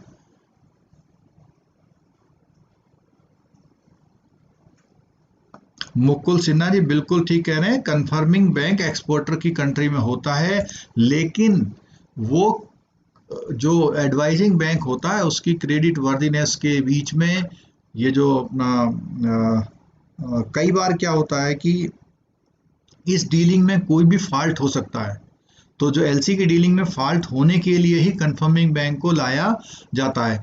और हम स्पष्ट रूप से जो है, जब हम लेटर ऑफ क्रेडिट का वाला जो चैप्टर लेंगे तो इसको हम और डिस्कस करेंगे। ठीक है, कोई डाउट वहां नहीं छोड़ेंगे, क्योंकि अभी टॉपिक का कुछ गोल और है, ऑब्जेक्टिव हमारा कुछ और है आज के टॉपिक का। ठीक है, for marketing of all the financial product sold by the private public government bodies under one roof, यानी सब जगह होगा, एक फाइनेंशियल हब है जहां सारी सर्विसेज प्रोवाइड हो रही हैं। The main advantage of universal banking is lies in the ability of banks to cross sell their product of vast clientele of the customer and their, तो कहने का मतलब ये हुआ, फी बेस्ड और नॉन फी बेस्ड इनकम को बढ़ाने के लिए हर तरह के प्रोडक्ट को क्रॉस सेल करना अपने। अब जैसे क्या है, आपको पता है आरएम ने कहा भैया 50 लाइफ इंश्योरेंस पॉलिसी सेल करनी है आपने, कैसे सेल होंगी, आप लोग मेहनत कर रहे हैं। फिर कुछ दिनों बाद आ गया म्यूचुअल फंड सेल करना है, इसको बंद कर, इसको बंद कर, ऊपर वाले को, इसको, अरे कैमरे को नहीं, हाँ ठीक। The customer is equally benefited as it saves for him और a lot of time and travel. तो अब उसमें क्या होता है कि जब सब कुछ एक ही जगह मिल जाएगा तो आप क्या करेंगे, उसी बैंक में तो जाएंगे। ठीक है, चलो प्रोग्रेस, यूनिवर्सल बैंकिंग इंडिया में प्रोग्रेस की बात करें तो उसने क्या करा, in 2000 year government of India notifying changes in the banking regulation act allowing banks to venture into the insurance business। तो बैंकिंग रेगुलेशन एक्ट में उसे इंश्योरेंस का बिजनेस करने को दे दिया, either with risk participation और without risk participation। अब यहाँ का मतलब क्या है कि भैया वो पॉलिसियां ले, उसमें रिस्क पार्टिसिपेशन करे या ना करे, एज कॉर्पोरेट डिस्ट्रीब्यूशन एजेंट की तरह काम कर ले। Further the with the opening of the insurance sector और प्राइवेट इन्वेस्टमेंट के लिए खोल दिया उन्होंने। ठीक है, आगे क्या है, most of the bank have either started their own insurance company. अब कई बैंकों ने अपनी कर ली और एंटर कर लिया किसी के साथ, अलायंस कर लिया इंश्योरेंस कंपनी के साथ। ठीक है, और under the name of bank assurance for this. अब देखो बैंक अश्योरेंस आ गया, तो जो अलायंस किया वो alliance basically bank assurance product में आता है। ठीक है, across their wide metro delivery, और उसका जो पूरी ब्रांचें थी वहां प्रोवाइड करा।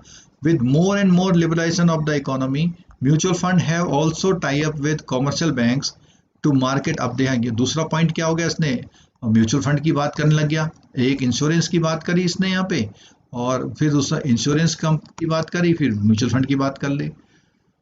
फिर आगे selling the product different mutual fund and under suitable tie up arrangement. Another step towards the universal banking was the merger of ICIC with. अब देखो एक बात सुनिएगा, देखिए ये दो अलग अलग ऑर्गेनाइजेशन थे, आईसीआईसीआई विद आईसीआईसी बैंक मिल गए, ऐसे ही आईडीबीआई एंड आईडीबीआई बैंक का मर्जर हुआ and the resultant entity name the IDBI limited, और वैसे उसका आईसीआईसी हुआ, continuing as commercial schedule bank बन गया वो। ठीक है, thus two mighty development financial institutions were merged into commercial bank and many commercial banks have started funding infrastructure। अब क्या हुआ कि वो दोनों आईसीआईसीआई इन्वेस्टमेंट एंड क्रेडिट करके कुछ नाम है उसका, आईसीआईसीआई बैंक मिल गए, आईडीबीआई आईडीबीआई बैंक मिल गए, दोनों फाइनेंशियल कॉर्पोरेशन फाइनेंशियल इंस्टीट्यूशन थे, दोनों मिलके एक बड़े वो बन गए। With the refinance institution like SIDBI and NABARD also jumping into direct financing। अब क्या हुआ, ये जो अपने SIDBI और NABARD इन्होंने भी डायरेक्ट फाइनेंसिंग शुरू कर दी। Many of the banks have tied up with these institutions for joint appraisal and business sharing under the name of co-financing। ठीक है, बड़े प्रोजेक्ट में co-financing करने लगे। With more and more freedom being given to the bank, RBI gradually turning into the pure supervisor of the banks। The distinctions between the development financial institution and the commercial bank have greatly disappeared। अब जो पहले वो बिल्कुल difference था कि भैया वो refinance provide करता है, ये बैंकिंग करता है, तो वो अब कुछ नहीं, हर बैंक सब काम कर रहा है, रिफाइनेंसिंग भी कर रहा है और नॉर्मल बैंकिंग कर सब। तो वो क्या कर रहा है, जो उनके बीच का डिफरेंस था वो खत्म हो गया। इन 2002 the RBI permitted participation of retail investor in government securities market, some of the banks offering customer to opportunity invest directly in the debt market। अब क्या उसने कहा रिटेल इन्वेस्टर को गवर्नमेंट सिक्योरिटी में पार्टिसिपेशन करने के लिए परमिट कर दिया, and some of the banks are offering customer to opportunity of invest in that. तो उन्हें डेट मार्केट में डायरेक्ट इन्वेस्टमेंट करने के लिए भी आरबीआई ने ऑफर कर दिया। With prior approval of the RBI most of the banks in India sell imported gold coins at 90। अब क्या बोला इसने कि आरबीआई से प्रायोरिटी लेकर के इंडिया के जो बैंक्स हैं वो सेल करने लगे gold coin, investment grade pure gold, bye entering into tie up arrangement with the reputed mints abroad. जो विदेश की कुछ गोल्ड की ब्रांड हैं उनके साथ मिल करके वो गोल्ड बेचने लग गए। ठीक है, banks in India have become directly or through their subsidiary depository participation अंदर। अब देखो ये डिपॉजिटरी है इंडिया में, कई बार क्वेश्चन आता है इंडिया में कितनी डिपॉजिटरी हैं इंडिया में और कितनी देर चलेगी क्लास। क्लास जब तक मैं ये टॉपिक पूरा नहीं करूंगा, चाहे 10 लोग देखें या 20 लोग देखें, टॉपिक पूरा करूंगा मैं, और बहुत ज़्यादा देर भी नहीं चलेगी क्लास। NSDL और CDSL दो डिपॉजिटरी हैं, are offering DMAT services to investor.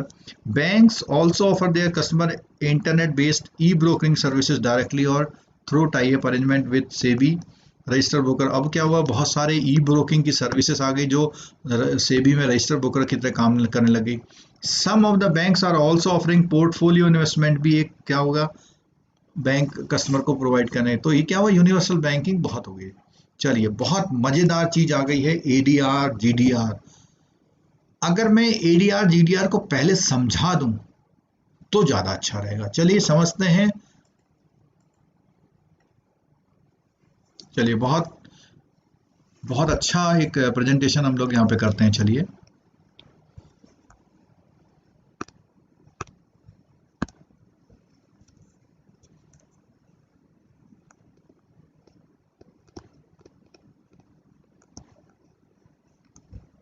Tata एक कंपनी है और आपको पता है कि इंडिया में एक सेबी जो है हमारा कैपिटल मार्केट रेगुलेटर है, और जैसे सेबी एक रेगुलेटर है ऐसे ही एक SEC भी एक रेगुलेटर एक कंट्री में है। आपको नाम बताना है वो कौन सी कंट्री है जहां पे सेबी की तरह कैपिटल मार्केट रेगुलेटर SEC है।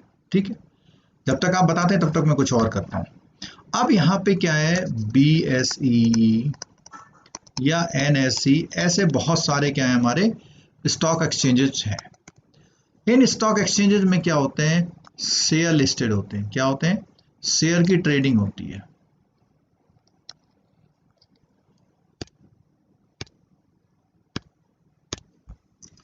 अब क्या है, यहां पर इंडिया में बहुत सारे इन्वेस्टर हैं। ये इन्वेस्टर टाटा का एक मान लिया IPO आता है। जब IPO आएगा तो ये इन्वेस्टर क्या करेंगे, पैसा लगाएंगे, और ये पैसा बहुत सारा पैसा, सपोज कीजिए 500 करोड़ रुपए इकट्ठा हो गया, और कहीं पे लिस्ट होके इन सबको क्या मिल जाएगा, यहाँ पे शेयर्स मिल जाएंगे। ठीक हो गया, ये है एक IPO। सब्सक्रिप्शन आया, मिल गया शेयर। अब टाटा को लगा कि उसको तो 10,000 करोड़ चाहिए। कितने चाहिए, 5,000 करोड़ और चाहिए। तो वो इंडिया में तो देख पाया कि 5,000 करोड़ आया, तो वो क्या करता है, ये इसी के लिए विदेश चले जाता है। ये कंपनी विदेश गई और इनसे परमिशन ले ली। तो मैंने पूछा था, हाँ संजय जी ने, देवघर जी ने आंसर दिया, अमेरिका, बिल्कुल USA में है सिक्योरिटी एक्सचेंज कमीशन। बहुत बढ़िया, गुड। तो टाटा क्या गया, यहां से परमिशन ले ली इसने। क्या ले ली, परमिशन ले ली। परमिशन लेने के बाद जो यहां के लोग थे,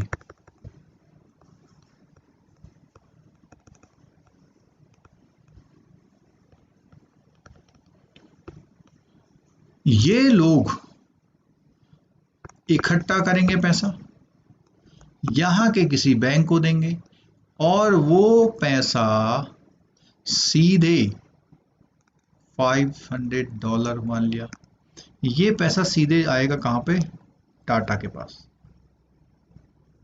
और ये जो बैंक है बीच में, यहां ये बैंक इसके टाई अप के साथ इनको देगा DR। ये देखो DR लिख दिया मैंने, लाल कलर से DR लिख दिया। DR का मतलब डिपॉजिटरी रिसीट। ठीक है, तो अब बात आती है ADR और GDR। UDR भी होता है, IDR भी होता है, तो ये 4 तरह की होती हैं। ठीक है, तो ये जो हम बात कर रहे हैं, जरा यहां समझिएगा ध्यान से। टाटा विदेश गया, वहां के लोकल स्टॉक एक्सचेंज में लिस्ट हुआ, वहां की लोकल जनता से पैसे उठाए, इंडिया चले आया। और वहां उनको एक रिसिट दिया आया जिसका नाम है डिपॉजिटरी रिसिट। समझ में आया? किसी को समझ में नहीं आया लग रहा। मैं तो सोचा था इतना अच्छा बताऊंगा कि आपको समझ में आ जाए, यहाँ बच्चे कुछ बोल ही नहीं रहे।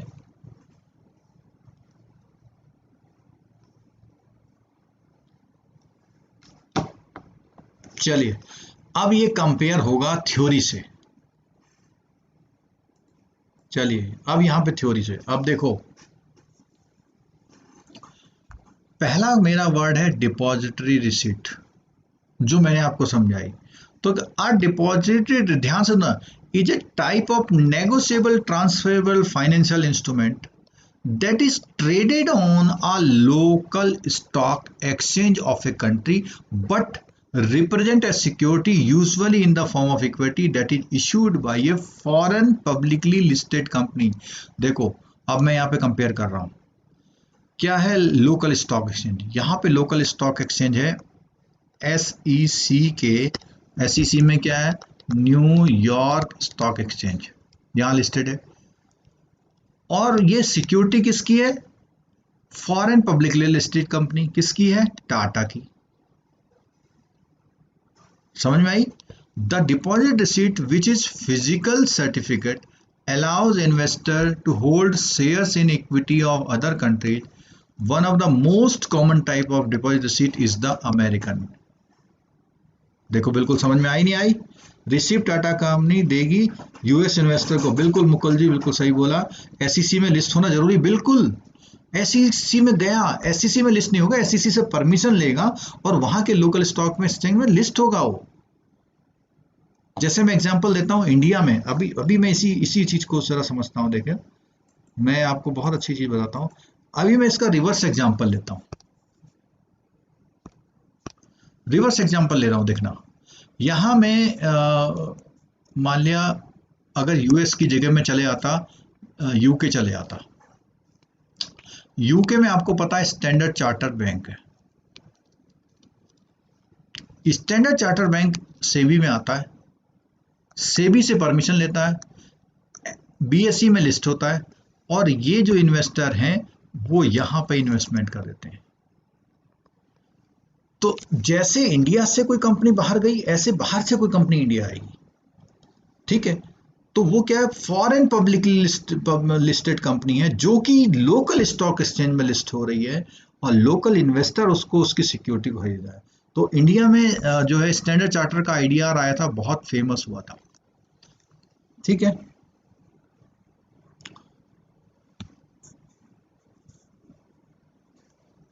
रिसीट टाटा कंपनी देगी यूएस के वो रिसीट में तो बेसिकली क्या होता है, वो जो ये बैंक बीच में शामिल होता है ये देता है रिसीट, क्योंकि जिम्मेदारी वो लेता है, लेकिन नाम जो कॉर्पोरेट नाम होगा उसमें टाटा का नाम आएगा, ठीक है। चलो और देखते हैं।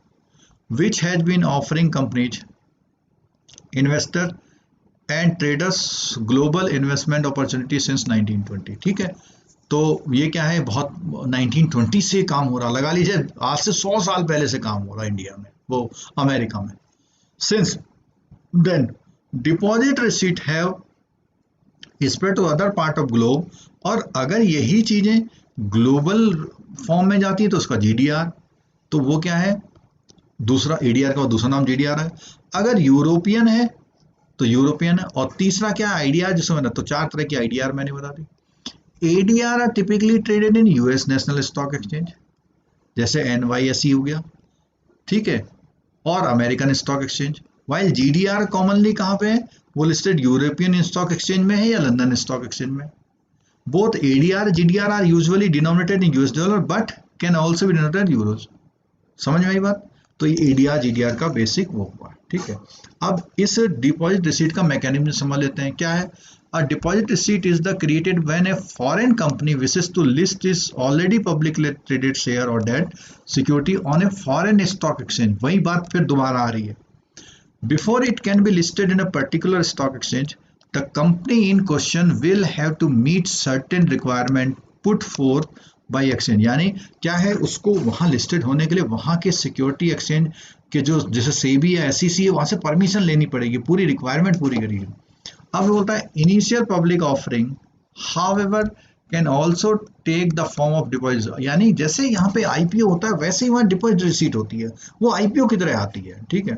Deposit receipt can be traded publicly और ओवर द काउंटर, यानी वो लिस्ट होके हो सकती है या वो होती है। अब इसमें ये एग्जाम्पल दिया हुआ है, इस एग्जाम्पल को मैं बिल्कुल नहीं पढ़ूंगा क्योंकि मैं बिल्कुल वो बता चुका हूँ, सारी चीजें उसमें एग्जाम्पल कर चुका हूँ। थोड़ा सा अगर मैं करूँ, यहाँ पे सॉफ्टवेयर कंपनी इन इंडिया यानी टीसीएस मान लो, ठीक है, कहाँ गई वो, न्यूयॉर्क स्टॉक एक्सचेंज में उसने ट्रेडिंग करी है, ठीक है, और न्यूयॉर्क में गई तो इसीलिए कैसे गई, एडीआर में हो गई, ठीक है।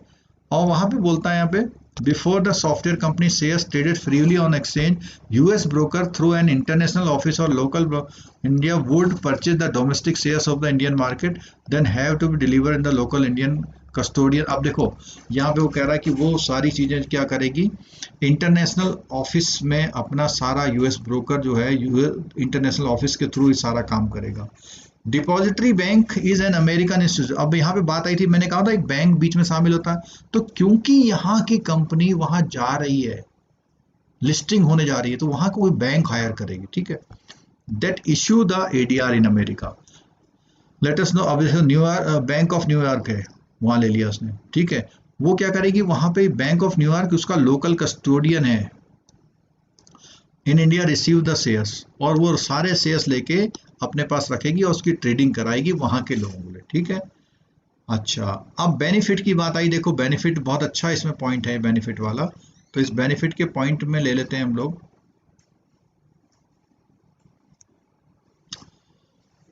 The benefit of the deposit receipt क्या है, बेनिफिट में इसमें हमने पूरी चीज बता दी। एक यहाँ पे देख लो इस चार्ट में, इसमें से एक क्वेश्चन पक्का आपका आएगा। देखो पहली बात क्या है, कंपनी में opt issue a DR to obtain greater exposure. Greater exposure भाई, उसको पैसा इंडिया में नहीं मिल रहा था, बाहर जाके लाई पैसा, and raise capital in the world market, world market में उसका नाम चल रहा है। Issuing DR has added benefit of increasing the share liquidity while boosting the company prestige in the local market. The company traded internationally, तो उसमें क्या हुआ, जब वो विदेश में भी परचम लहराएगी तो इंडिया में भी उसका नाम चलेगा, ठीक है। Depository receipt encourage the international sale. अब देखो इंटरनेशनल सेल होल्डर आ गया, मैंने बोला ना अमेरिका का इन्वेस्टर पैसा दे रहा है आपको। Base and provide the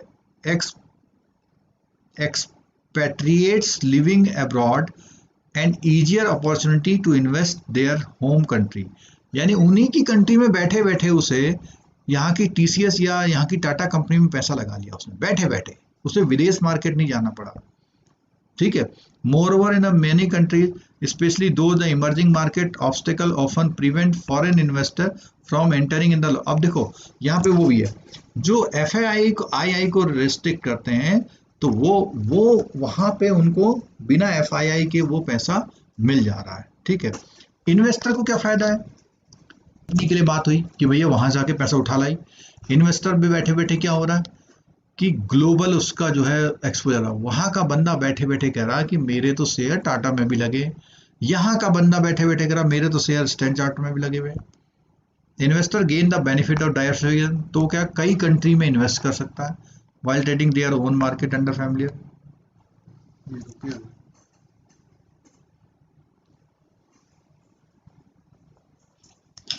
Ramesh ji exam की डेट और कब अगली क्लास होगी, इन क्वेश्चनों पे वो नहीं करो, रेगुलर क्लास लीजिए अगर पास होना है तो।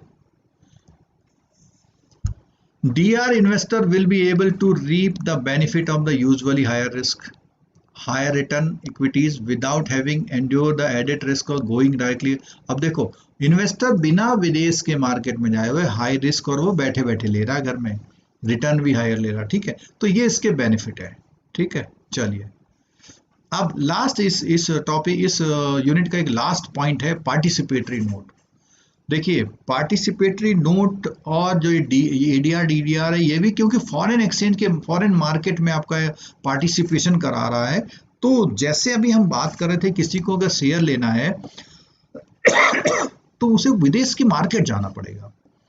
डीआर में क्या फैसिलिटी मिल रही थी, उसे विदेश के मार्केट जाए बिना ही वो काम हो जा रहा था उसका, ठीक है। अब क्या है उसमें, फॉरेनर्स और non resident people living outside India other than NRI or PIO are not allowed to invest directly in Indian. अब क्या देखो, उसने बोला कि इंडिया में फॉरेनर को डायरेक्ट अलाउ करना अलाउड नहीं है इन्वेस्टमेंट करना। वो क्या करेगा,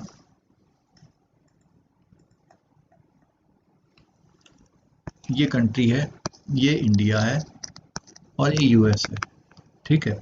यहाँ का इन्वेस्टर है, वो चाहता है कि यहाँ के टाटा में इन्वेस्ट करूं। डीआर में क्या था, ये कंपनी इधर आ रही थी, लेकिन अब क्या कर रही है, ये कंपनी नहीं आ रही है। ये चाहता है मैं यहां इन्वेस्ट करूं, तो डायरेक्ट नहीं कर सकता। वो क्या करेगा, वहां के किसी फाइनेंशियल इंस्टीट्यूशन पर अपना ऐसे कई सारे इन्वेस्टर पैसा देंगे, और ये फाइनेंशियल इंस्टीट्यूशन यहां पे आएगा इंडिया में, सेबी से क्या लेगा, परमिशन लेगा, और यहाँ के स्टॉक एक्सचेंज में खूब सारा पैसा लगाएगा, 10,000 करोड़। आपने सुना होगा कि न्यूज आती है, अच्छा जो एफआई है, फाइनेंशियल इंस्टीट्यूशन, फॉरेन इंस्टीट्यूशंस है, इंडिया में जब आया तो इसी का नाम एफआईआई हो गया, फॉरेन इंस्टीट्यूशनल इन्वेस्टर हो गया।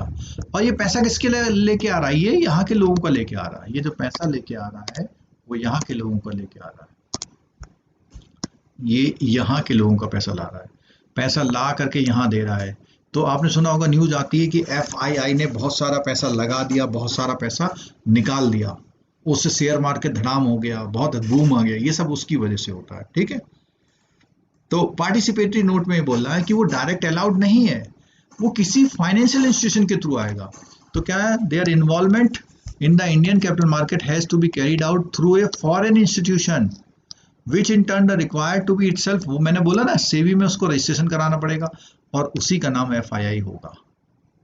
Participatory notes are like the contract notes, these are issued by the foreign institutional investor to entities that want to invest in Indian in stock market but do not want to register। तो उन बंदों को registration होने की जरूरत नहीं है, उस फाइनेंशियल इंस्टीट्यूशन को रजिस्टर्ड होना चाहिए with the SEBI. FII registered with the SEBI and their sub account can issue deal और होल्ड पार्टिसिपेटरी नोट्स। कौन क्या कर सकती है, सेबी में रजिस्टर्ड होती है और अपने अकाउंटों में सब इशू कर सकती है, डील कर सकती है और पार्टिसिपेटरी नोट को होल्ड कर सकती है।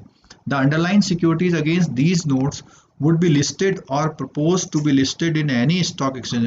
FII issue these notes to investor abroad. अब देखो, ये जो पार्टिसिपेटरी नोट है किसको दे रही है, एफआईआई विदेशी वाले को दे रही है, जो उसके कंट्री का बंदा है। Detail of scripts that can be bought and expected return, ठीक है। If the client agree, they deposit the funds with the overseas branch of FI। अब उसी FI की दूसरी ब्रांच ऑस्ट्रेलिया में, वहां भी लगा सकती है पैसा, वो वहां से कहीं और लगा सकता है। Then the Indian arm of the FI proceeds with the transaction, buying the scripts in the India market, setting its own account। The details of the ultimate investor are not revealed at all। अब देखो, जो FII India में आ रहा है वो FII उसकी बिल्कुल कोई भी इंफॉर्मेशन शेयर नहीं कर रहा है, ठीक है। और ये जो पार्टिसिपेटरी नोट्स के बारे में आता है, एक लाहिरी कमेटी थी 2004 में, उसकी वजह से ये रेगुलेशन आया पार्टिसिपेटरी नोट्स वाला, ठीक है। और इसमें जो है कुछ इंपॉर्टेंट नहीं है, लेट सम अप हो गया है, और अब हम क्वेश्चंस कर लेते हैं, ठीक है। तो पहला क्वेश्चन जो आया इसमें, लोन वैल्यूज, ये पहला क्वेश्चन। चलो अब आप लोग आंसर दे दीजिए, मुश्किल से 5 मिनट क्लास और चल रही है, अगर आप लोग आंसर दे देंगे जल्दी जल्दी तो क्लास जल्दी खत्म हो जाएगी। The loan value amount of loan under retail normally range. तो 1 करोड़ तक के लोन लगभग जो है आपके नॉर्मली किस में आते हैं, रिटेल में आते हैं, क्योंकि आपको पता है कि 100 लाख से बड़ा लोन होगा तो रिटेल में कहो तो बड़ा हो जाएगा। दूसरा है, retail loans given by the commercial bank are generally for a duration. अब देखो, रिटेल लोन कितने सालों के लिए जाते हैं, 5 to 7 ईयर है, with housing loan granted for, और हाउसिंग लोन 15 से 20 साल, लेस देन 5 ईयर और लेस देन 1 ईयर। तो इसमें आपको बताना है कि जनरली जो रिटेल लोन्स होते हैं इसमें से कौन से क्राइटेरिया में आते हैं। तो आपको पता, हाउसिंग लोन वाली बात बिल्कुल सही है, 15 से 20 साल लॉन्ग टेन्योर के लिए होते हैं, ठीक है। अच्छा, थर्ड आता है, the experience of banks in India In recent years, under retail lending has shown that the following loans had the least level of impairment. तो उसने बोला कौन से में सबसे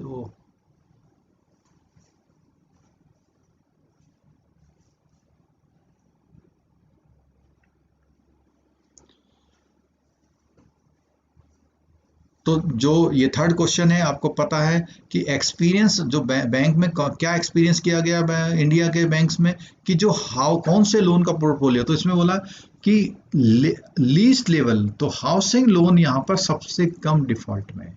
ठीक है, अगला है wholesale banking refers to doing business banking business with. तो अब होलसेल बैंकिंग में क्या बात आ गई, देखो बताओ। आप लोग आंसर दे रहे हैं, बड़ा अच्छा आंसर देते समय क्वेश्चन का वो भी लिख दें, सेकंड के अभी थर्ड का आंसर हो गया, फोर्थ का आंसर दीजिए। भाई बात आ रही होलसेल की तो बहुत पहले ही बता दिया था, industrial business entities including government and public sector company, ये आता है बी, फोर्थ का बी है। चलिए 5 वाला क्वेश्चन बहुत आराम से आप लोग दे सकते हैं। 5 वाला आंसर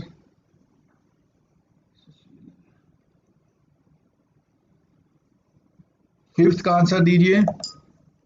चलो फिफ्थ का देखते हैं, डिपॉजिट रिसीट के बारे में। नेगोशिएबल ट्रांसफरेबल फाइनेंशियल इंस्ट्रूमेंट, बिल्कुल ठीक है। That is traded on local stock exchange of a country but represent the security usually from equity that is issued by the foreignly publicly listed company, बिल्कुल ठीक है, okay, यही definition हमने पढ़ी थी। ठीक है, 6 करेगा ओवरसीज डिपॉजिटरी बैंक। देखो ये भी एडीआर से रिलेटेड है, ऐसा क्वेश्चन आपके वहां आएगा, आप डेफिनेटली गलत करके आएंगे। 5 का बी नहीं है, ए। देखो आपका एक वो दूर कर देता हूं कंफ्यूजन, यहां लिखा हुआ लोकल स्टॉक एक्सचेंज और यहां लिखा हुआ stock exchange of a foreign country, यहां फर्क समझ लीजिए। लोकल वहां के लोकल स्टॉक एक्सचेंज में, लेकिन वो किसी फॉरेन कंपनी का है। ये कंफ्यूजन दूर करिए। जिन्होंने बी आंसर दिया है, दो लोगों ने, अंकुर शुक्ला जी और मयंक कटियार जी, पहला आंसर है इसका। चलिए 6 का आंसर बताइए। Overseas depository bank means a bank authorized by the issuing company to issue global depository receipt against issue of foreign currency convertible bonds or ordinary shares of the issuing company। Overseas depository bank वो होता है जो, जैसे यहां से Tata America गया तो bank authorise करती है, बैंक को ऑथराइज करती है वो कंपनी, यानी टाटा ने कंपनी किया, क्या करने के लिए, जीडीआर इश्यू करने के लिए किया। और वो जीडीआर कैसा होगा, एफसीसीबी या ऑर्डिनरी शेयर्स के रूप में होता है। तो इसका आंसर भी पहला वाला है, 6 का। ठीक है, 7th का आंसर भी बिल्कुल यही है। पार्टिसिपेटरी नोट्स को बोला था, एफआईआई जो होती हैं want to invest in Indian stock market but do not want to register. तो पार्टिसिपेटरी नोट उन्हीं के लिए फायदेमंद है जो लोग इंडिया में रजिस्टर होना नहीं चाहते और अपना इन्वेस्टमेंट एफआईआई के थ्रू करते हैं। लाहिरी कमेटी की बात आ गई, देखो 2004 में। तो लाहिरी कमेटी में क्या हुआ, SEBI pass the regulation derivative instrument like participate notes against underlying Indian security can be only to the regulated entities or further transfer if any can also be on other regulated entities only। तो ये regulated entities के लिए ही किया गया है। जो भी regulated entities हैं वो आ करके यहाँ इन्वेस्टमेंट कर सकती, केवल फॉरेन बैंक्स के लिए नहीं किया, केवल इनके लिए नहीं किया, सबके लिए किया। ठीक है, चलिए आज का ये चैप्टर हमारा ये पूरा हो गया है और हम लोग उम्मीद करते हैं कि ये कल सुबह की जो नेक्स्ट क्लास है वो 10 बजे होगी और एक शाम को क्लास होगी, उसके लिंक प्रोवाइड कर दिए जाएंगे। और मैं स्क्रीन में आपको ये भी दिखा देता हूँ कि वो जो लिंक वगैरह प्रोवाइड होते हैं वो कहाँ पर प्रोवाइड होते हैं। कई लोगों ने एप्लीकेशन डाउनलोड किया हुआ है और क्लासेस भी होंगी। 1 मिनट क्लास छोड़ने से पहले मैं आपसे रिक्वेस्ट कर रहा हूँ, 1 मिनट और सुन लीजिए कि लिंक लेटेस्ट और ऑल लिंक कहाँ उन्हें एक साथ मिलेंगे। तो स्टोर में जब आप जाएंगे तो ये कोर्स दिखाई देगा, जो ये कोर्स है हमारा, वह मैं आपको ये दिखा रहा हूँ वो कहाँ पे मिलेगा आपको सारा कोर्स। तो देखिए जो कोर्स बना हुआ है ये वाला YouTube कोर्स JIB AFB वगैरह दिख रहा है। यहाँ जब आप क्लिक करेंगे तो कई लोगों को ये कंफ्यूजन है कि वो फ्री में नहीं है, पेड है। नहीं, हमने दोनों ऑप्शन दे रखे हैं। बस फर्क ये है, देखो यहाँ पे ये है फॉर अनपेड मेंबर और फॉर पेड मेंबर, थोड़ी स्पेलिंग मिस्टेक है यहाँ पे। तो पेड जो अनपेड मेंबर है उनके लिए देखिए लिंक यहाँ पे दिखाई दे रहे हैं। टुडे क्लास के लिंक खोले हमने तो दोनों लिंक देखिए यहाँ पे दिखाई दे जाएंगे आपको। और ये जो कलर लाइन है, आपको इस कलर लाइन में क्लिक करना है अभी जब तक खुलेगा। और जो पेड मेंबर हैं उनके लिए पुराने वाले नए वाले सारे लिंक यहाँ जो है उनको दिखाई देंगे। अभी यहाँ पे लॉग दिखाई दे रहा है, लेकिन जो पेड वाला मेंबर है उसको वो अनलॉक दिखाई देगा। तो उनको सारे लिंक यहाँ पे प्रॉपर दिखाई देंगे। और जो अनपेड वाले मेंबर है उनको जो लिंक ओपन है वही दिखाई देंगे और फ्यूचर वाले दिखाई देंगे। तो इसको आप देख लीजिएगा, ठीक है। चलिए, थैंक यू। 50 लोगों के साथ हम ये क्लास आज ऑफ कर रहे हैं और आप सभी का धन्यवाद। आप लोगों ने जो है हमें इतना मोटिवेट किया कि हम ये क्लास ले पा रहे हैं। टू एवरीवन, और जो लोग देख रहे थे